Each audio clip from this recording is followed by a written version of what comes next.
La fiesta de Pesaj, la fiesta de la Pascua, con la que Israel celebra la liberación de la tierra de Egipto, es una celebración histórica tan importante que la ley de Moisés exhorta al pueblo judío diciendo: tened memoria de este día en el cual habéis salido de Egipto de casa de servidumbre, pues el Señor os ha sacado de aquí con mano fuerte.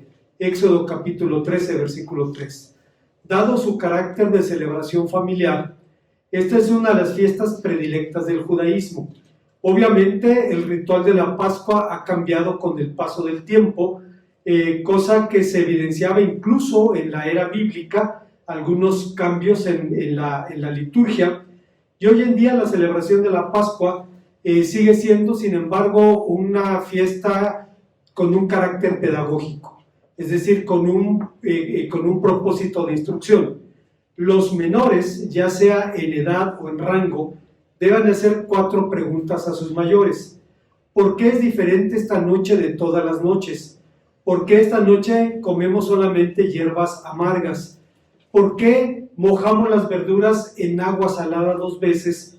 ¿Por qué en esta noche todos debemos comer recostados? Estas preguntas dan ocasión a que los mayores recuerden el origen y los significados de la fiesta, anticipando pues los significados de esta festividad, y en una atmósfera de intimidad, el Señor Jesús se levantó, sirvió a los discípulos lavándoles los pies y dándoles una serie de enseñanzas respecto a la naturaleza y a la prioridad del servicio. Veamos a la luz de este texto el tema que hemos titulado Una magistral cátedra del Señor. Antes, hermanos, de empezar nuestra enseñanza, quisiera comentar una anécdota que vivimos en el seminario hace muchos años. Uno de los compañeros del seminario, uno de los compañeros más avanzados, fue invitado por la facultad para dar una clase, y a él se le ocurrió contactar a la embajada de Israel y pedirle que enviaran a alguien para hablar de la fiesta de la Pascua. Y mandaron al secretario de la embajada, creo que ahora es embajador de Israel en Chile, el doctor David Dadón. El hecho es que llegó el doctor Dadón, un hombre de ese tiempo de 33 años, hablaba 5 idiomas, 3 doctorados, un hombre brillante, y cuando empezó su exposición sobre la fiesta de la Pascua, dijo: no voy a hablar del tema como un experto porque no soy un rabino, voy a hablar como un creyente, voy a hablar como alguien que ha participado desde la infancia, y empezó a describir los aromas, empezó a describir los colores, empezó a describir las emociones que desde su más tierna infancia lo acompañaban, recordando todos los eventos de la fiesta de la Pascua. Hizo una descripción muy minuciosa, incluso de la memoria olfativa, es decir, del hecho de que hay aromas que nos transportan a alguna época de nuestra vida, y empezó a hablar de estas cosas como un creyente, como una persona que había participado de estas fiestas desde la infancia. Este es el marco en el que el Señor Jesús está hablando con sus discípulos. Es un marco familiar, es una fiesta pedagógica, y el Señor aprovecha la ocasión para levantarse, quitarse su manto, tomar una toalla y empezar a lavar los pies de los discípulos. Hubo una reacción casi histérica del apóstol San Pedro: no me lavarás los pies. Pedro entendía muy bien de qué se trataba. Sabía que los inferiores lavaban los pies de los superiores. El Señor Jesús dice allá en el Evangelio según San Lucas, en el capítulo 17, del siervo que viene del campo, dice, y no se sienta a la mesa, sino que tiene que preparar la comida y decirle a su Señor: siéntate y te serviré y comeré yo después. Pedro lo tenía bien claro, y es la razón de su reacción, aunque no alcanzaba a entender lo que estaba pasando. El Señor Jesús le dijo algo que eventualmente vemos cumplirse en nuestras vidas: lo que yo hago no lo entiendes ahora, pero lo entenderás después. Bueno, en este marco el Señor se levanta y empieza a dar una cátedra magistral que tiene cuando menos 3 enseñanzas. La primera de ellas apunta a la dignidad del servicio. La versión que Lucas desarrolla de este relato señala una acalorada controversia entre los discípulos, discutiendo quién de ellos sería el mayor en el reino. No es extraño que los dos se discutieran así, dado que desde la óptica humana el concepto de grandeza apunta a la preponderancia, apunta a la jerarquía, mientras que el concepto de grandeza en el reino de Dios es algo radicalmente diferente. Seguramente por esa razón, el hermano John MacArthur, un predicador norteamericano contemporáneo, pregunta en su libro titulado Liderazgo. Él pregunta, ¿qué es lo que hace a un líder? ¿El rango? ¿El estatus? ¿La fama? ¿Un castillo? ¿El poder? ¿El estilo? ¿Se confiere automáticamente el liderazgo por el escalafón? ¿En qué parte figura la posición y el poder en la fórmula de liderazgo? ¿Cuál es el modelo ideal para los líderes? ¿El ejecutivo corporativo? ¿El comandante militar? ¿El jefe de Estado?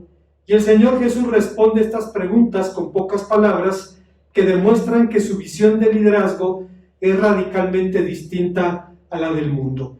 Antes de ver en qué consiste, debo decir que hemos abaratado la palabra liderazgo. Solemos decir, va a haber un taller de liderazgo. Y hermanos, es una caricatura. El liderazgo es otra cosa. El liderazgo es el del Señor Jesús. Lo que lleva a algunos hombres a arriesgar y a dar su vida por lo que creen. Eso es liderazgo. Bueno, hablando sobre este asunto, el Señor Jesús dijo, los reyes de las naciones se enseñorean de ellas, y los que sobre ellas tienen potestad o autoridad son llamados bienhechores, mas entre vosotros no será así, sino que el mayor entre vosotros será el más joven, y el que dirige como el que sirve. Lucas capítulo 22, versículos 25 y 26. No es de sorprendernos el que tras caminar tal vez por 3 años con el Señor Jesús, los discípulos todavía mantuvieran estas actitudes. Se ha dicho que su celo y protagonismo radicaban en una visión errónea respecto a la persona y a la obra del Mesías, que sus expectativas eran de un reino literal y terrenal, y era la razón por la cual actuaban así. Pero más allá de cualquier ideología, a la luz del Evangelio, la actitud de los discípulos tenía su fuente en la propia naturaleza humana. En su libro Vida en Comunidad, un libro muy interesante porque Bonhoeffer lo escribió cuando estaba escondiéndose del régimen nazi. En la Alemania nazi había 2 iglesias. La iglesia oficial, que juraba lealtad al Führer, que juraba sobre las leyes raciales de Nuremberg, que sacaban los judíos de la iglesia, etc. Bonhoeffer pasó a la oposición automáticamente por razones de fe. Decía, si sacamos a los judíos de la Biblia, si sacamos a Jesucristo de la Biblia, a los profetas, a los apóstoles, a los salmistas, ¿qué nos queda?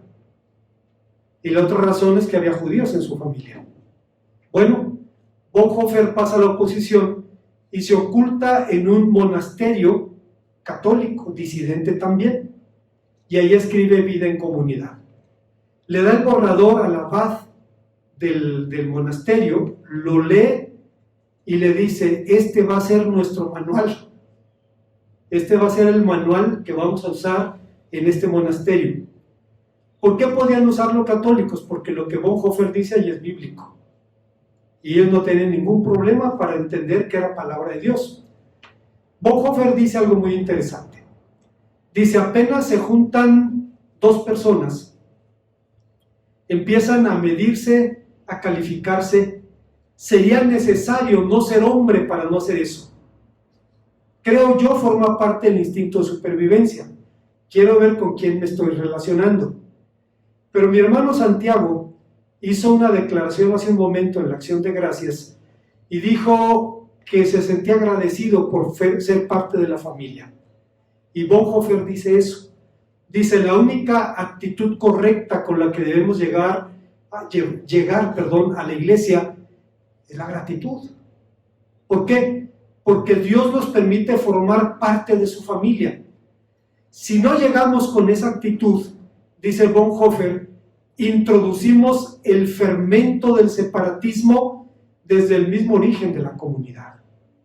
Lo que él estaba diciendo es que cuando Dios nos permite formar parte de su pueblo, lo único que debe haber en nuestro corazón es acción de gracias. Señor, gracias porque me permites formar parte de tu familia. En estas condiciones, una vez más, se ha dicho que los problemas de los discípulos es que sus conceptos del reino eran todavía más materialistas. Su concepto del Mesías era de un guerrero que vendría a derrotar a sus enemigos, pero más allá, decíamos, de todo fundamento ideológico, estas actitudes nacen de la naturaleza humana. ¿Cuál es el origen de esta actitud universal de egoísmo y vanagloria entre los hombres? Según el libro de Génesis, fue la pretensión de ser como Dios. Dice el libro de Génesis en el capítulo 3, versículos 4 al 5, que la mujer que era astuta le dijo a la mujer: de manera que Dios ha dicho que no comáis de este árbol. Y la mujer le puso palabras en la boca a Dios, cuando dice, no solamente dijo que no comamos, sino que no toquemos. Y hay una leyenda rabínica que dice que el adversario le dijo a la mujer: mira, a ver, toca, ves, no pasa nada, puedes comer, y el resto es historia. Y dice el día, sabe Dios que el día que comiereis, seréis como dioses, sabiendo el bien y el mal. Y heredamos eso. Hay personas que dicen, esta es mi vida, voy a vivirla a mi manera y no tengo que darle cuentas a nadie por mis decisiones. Pero parte de la solución que Dios dio a esta realidad fue la introducción del principio funcional de las relaciones del reino de Dios, el principio de la sujeción. El principio absoluto de las relaciones del reino es el amor, porque Dios es amor. El principio operativo, funcional, es la sujeción, porque el amor se debe manifestar en la sujeción. Y entonces entendemos por qué. La Biblia dice, mujeres, obedeced a vuestros maridos. Maridos, obedeced a Cristo. Hijos, obedeced a vuestros padres. Padres, obedeced a Cristo. Siervos, obedeced a vuestros señores. Señores, obedeced a Cristo, porque Cristo obedece a Dios. El principio instrumental de las relaciones del reino es el de la sujeción. Génesis 3:16. Este principio es universal porque se aplica a todas las relaciones humanas y es una de las expresiones de este principio es la sujeción precisamente en el servicio. ¿Qué significa servir concretamente? El concepto de servicio tiene en el Nuevo Testamento múltiples matices, entre ellos el servicio a las mesas, Marcos 1:31, la asistencia personal a individuos particulares, Marcos 15:41, las tareas de la casa, Lucas 10:40, el servicio en la comunidad cristiana, Efesios 6:10, la recolección de ofrendas, Romanos 15:25, el propio ministerio de la diaconía. ¿Saben, hermanos? El ministerio de la diaconía, el día de ayer, la iglesia tomó varias decisiones fundamentales. Primero, después de casi 3 años de COVID, pudimos volver al orden institucional, es decir, al hecho de que la iglesia nombre a sus oficiales y estos rindan cuentas delante de la iglesia. Tomar decisiones para el futuro inmediato, la decisión de ordenar a nuestros diáconos y elegir uno más, y cosas que tienen que ver con un futuro más remoto. En el caso de los diáconos, hermanos, es un ministerio tan importante que en un sentido puede ser lo más incluso que el del pastor. Porque los pastores, por la razón que usted quiera, porque aceptemos otra invitación, porque Dios nos lleve a otro lugar, porque ya no podamos ejercer el pastorado, en algún momento tenemos que salir. Pero la iglesia debe tener columnas que la soporten, y son precisamente los diáconos. Es el segundo oficial bíblico, un llamado que no es temporal, es decir, no se nombra un diácono por un año. Se nombra sabiendo que es un llamado que Dios le da, y cuando la iglesia ordena a sus diáconos, reconoce el llamado que Dios les ha dado. La iglesia ni hace pastores a los pastores, ni hace diáconos a los diáconos. Simplemente reconoce el llamado de Dios, y en ese momento puede convertirse en un ministerio permanente. El Señor Jesucristo habló a los discípulos de la dignidad del servicio, y lo hizo de la manera más gráfica y más descriptiva. Después de cenar, se quita el manto, toma un lebrillo, una toalla, se arrodilla y empieza a lavar los pies de los discípulos. Hace unos años, hermanos, la primera vez que estuve en Richmond y el pastor Dero me invitó a predicar, estábamos orando en su oficina y me acomodó el saco, la corbata, y luego sacó un cepillo para zapatos y se arrodilló y empezó a cepillarme los zapatos. No, pastor, por favor, no haga eso. No haga eso. No, es que tienes que lucir bien. Pastor, no haga eso, por favor. Me sentí como Pedro, hermanos. Entiendo el pudor de Pedro, el escándalo de Pedro. No me lavará los pies jamás. Hasta que el Señor le dice algo terrible: si no te lavo no tienes parte conmigo. Y el apóstol le dice: bueno, entonces ponme champú también. O sea, si se trata de comunión contigo, está bien. Bueno, la sujeción se manifiesta en el servicio, que va más allá de enmendar el mal de la arrogancia humana, va más allá de eventuales actos de ayuda o asistencia. Es realmente una actitud de vida. El Señor Jesús enseñó con el ejemplo la dignidad del servicio. Enseñó que si el Rey de la Gloria podía hacer algo semejante, entonces no hay ninguna indignidad en el servir, porque esa fue la razón de su venida. El Señor Jesús dijo que el Hijo del Hombre no vino para ser servido, sino para servir y dar su vida en rescate por muchos. Hay una segunda enseñanza que encontramos en este pasaje, y es que Cristo habló de la comunión que se encuentra en el servicio. Resulta, como decíamos hace un momento, comprensible el pudor del apóstol San Pedro al negarse que el maestro le lavara los pies, ya que era de esperarse que los discípulos se ocuparan de las necesidades personales del rabino. Jamás alguien se imaginó que un rabino se levantara y empezara a lavar los pies de sus discípulos. La respuesta del maestro fue fulminante: si no te lavare, no tendrás parte conmigo. Estas palabras han sido entendidas de varias maneras. Hay quien las entiende como una referencia sacramental, es decir, como una referencia al bautismo cristiano. Sin embargo, según Juan Crisóstomo, podemos entender mejor estas palabras porque él dice: ¿por qué no le explicó mejor el motivo de su proceder y en cambio le respondió como una amenaza? Si Cristo hubiera dicho: déjame hacerlo porque así te voy a dar una lección de humildad, Pedro le hubiera prometido infinitas veces ser humilde, con tal de que el Señor no hiciera eso. Pero ¿qué hizo Cristo? Le amenazó con lo que más temía, y era ser separado de Cristo.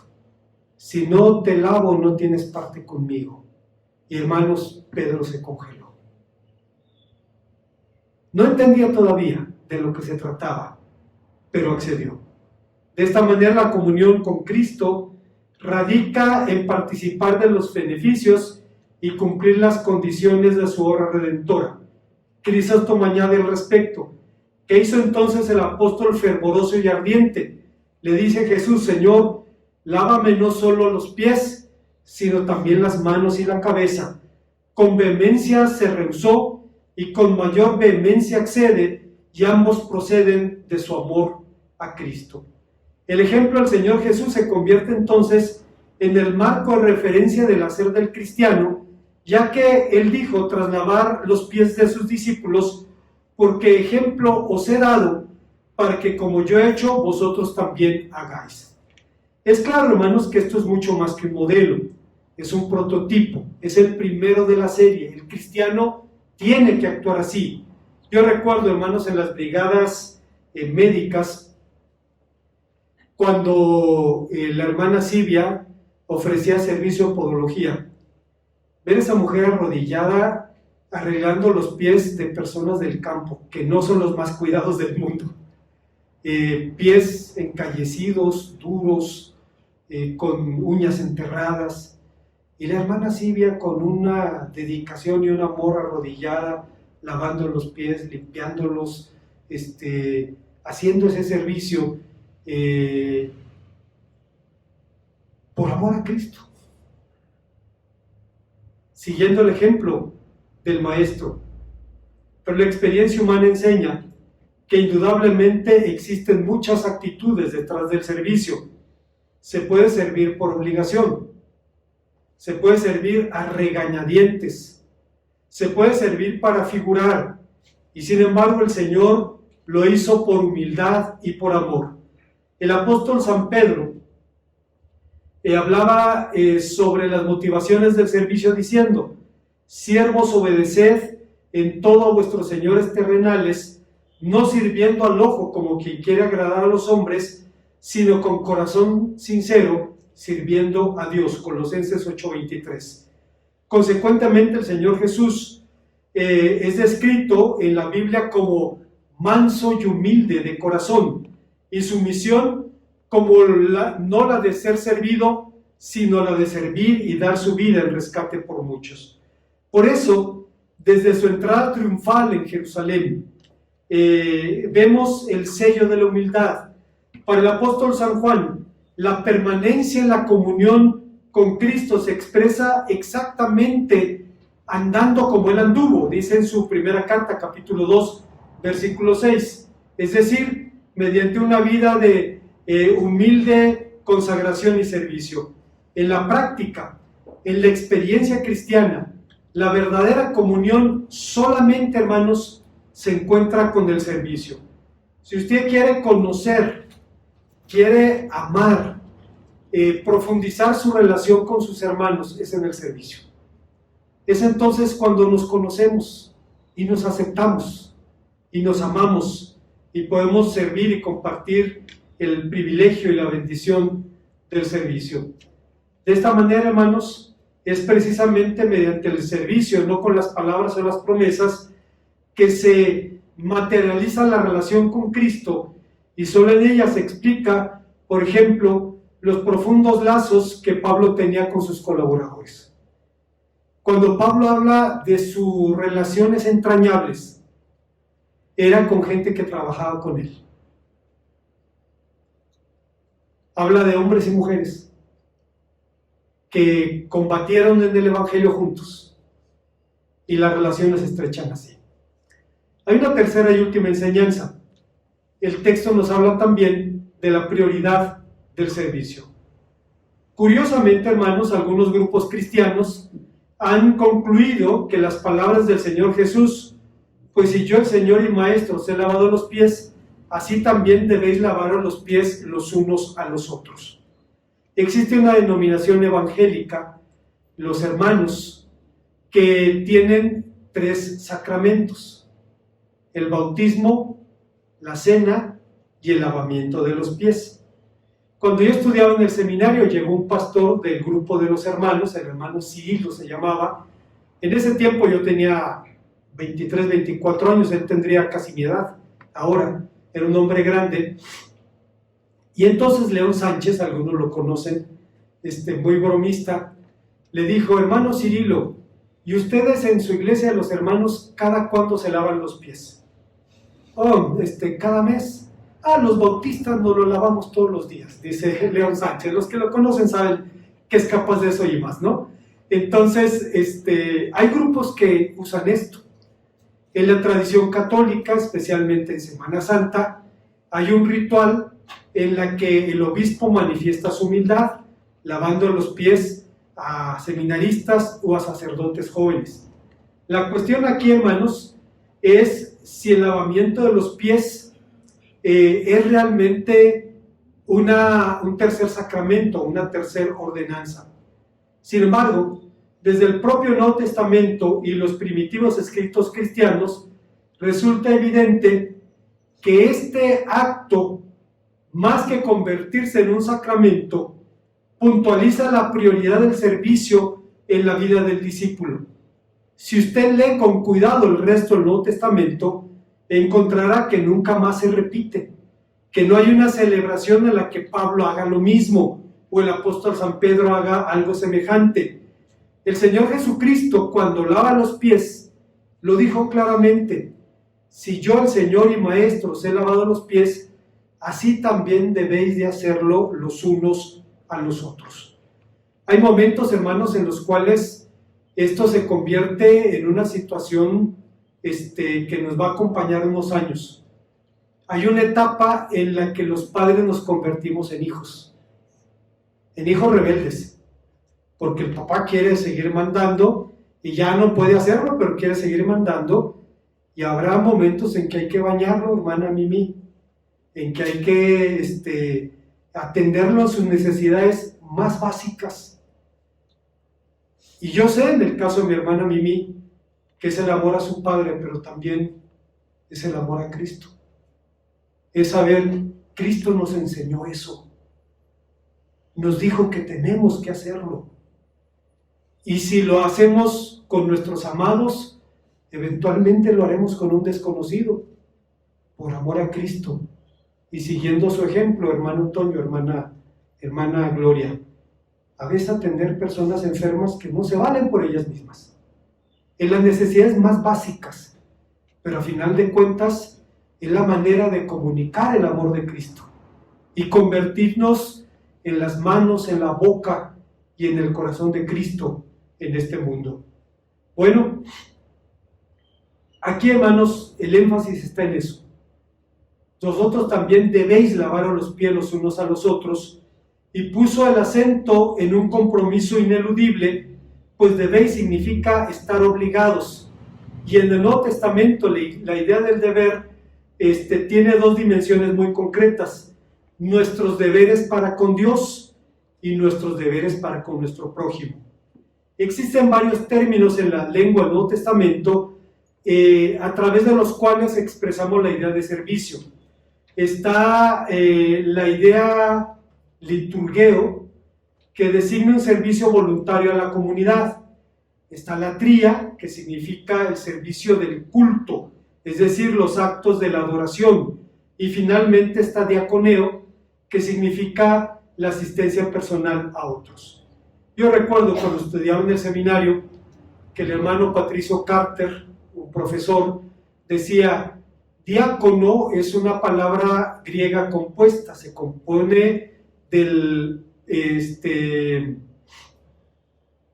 la preposición dia, que usamos en español en diálogo, diafragma, que significa a través de, y la palabra conos, que es polvo.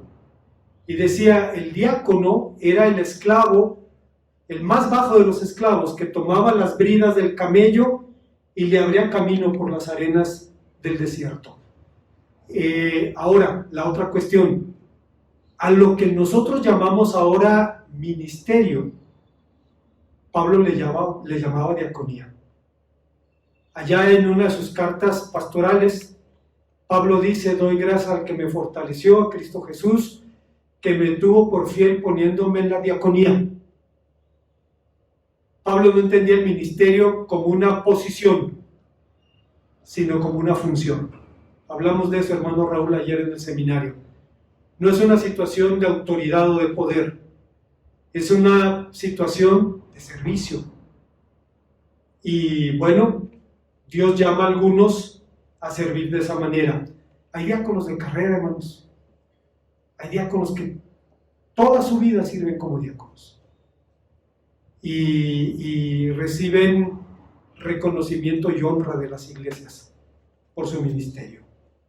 En estas condiciones, hermanos, otra vez, hay varias palabras que describen el servicio, pero a final de cuentas, este solo se materializa en la obediencia a Cristo. El cristiano no es llamado a una posición, sino una función. en la que el servicio tiene autoridad, porque el cristiano es lo que es porque ha sido servido por Cristo. No obstante, a algunos les parece demasiado impositivo el que Dios demande ser servido, el que Cristo establezca el servicio como una prioridad ineludible. Dada nuestra condición humana, nuestra naturaleza caída, de pronto resistimos la voluntad ajena y sin embargo, trágicamente, de alguna o de otra manera tenemos que obedecer. Pablo dice en su carta a los Romanos que la libertad absoluta no existe. La libertad absoluta es tan viable como un ferrocarril sin rieles. Pablo dice, por ejemplo, ustedes saben bien que el que se entrega como esclavo a un amo para obedecerlo, entonces sois esclavos de aquel amo a quien obedecéis, y esto es así, tanto si obedecéis al pecado, lo cual os lleva a la muerte, o si obedecéis al Señor, lo cual os lleva a la justicia. Si el hombre no quiere obedecer a Dios, va a obedecer al pecado. Punto. Pablo lo dice. Un tren sin rieles se descarrila. El hombre ha sido creado para eso. Debemos recordar, el fin último del hombre es glorificar a Dios, pero también, gracias a Dios, disfrutar para siempre de Él. Una vez más, hermanos, en víspera de una de las fiestas más estimadas del judaísmo, la fiesta de la Pascua, en la cual las familias compartían un tiempo de intimidad, el Señor Jesús se dirige a los suyos y les imparte una magistral cátedra de servicio sobre su naturaleza y su prioridad. Sobre la dignidad del servicio enseñó con su vida que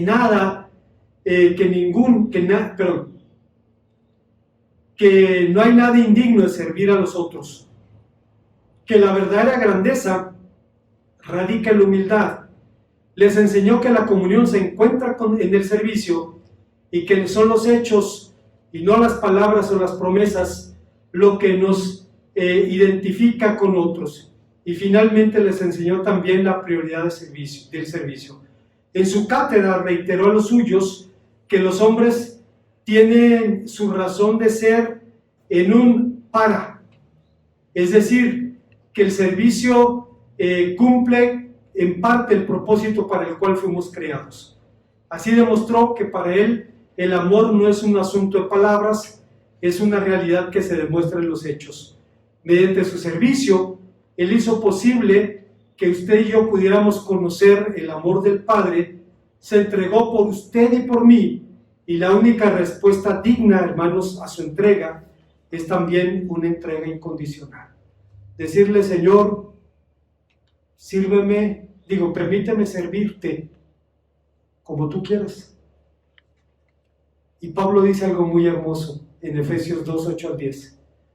Por gracia sois salvos por medio de la fe, esto no es de vosotros, es don de Dios, no por obras para que nadie se gloríe, porque somos hechura suya, creados en Cristo, para andar en las buenas obras que Dios preparó de antemano para que anduviésemos en ellas. No tenemos que buscarlas, Dios las va a presentar. Y entonces bendice al que recibe y bendice al que da, y Dios recibe la gloria que merece. Oremos a nuestro Dios.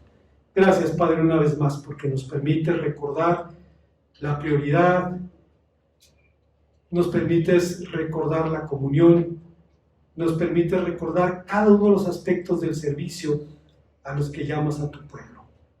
Y en esta hora en especial queremos rogarte por aquellos que este año han sido llamados por ti para servirte en tu iglesia.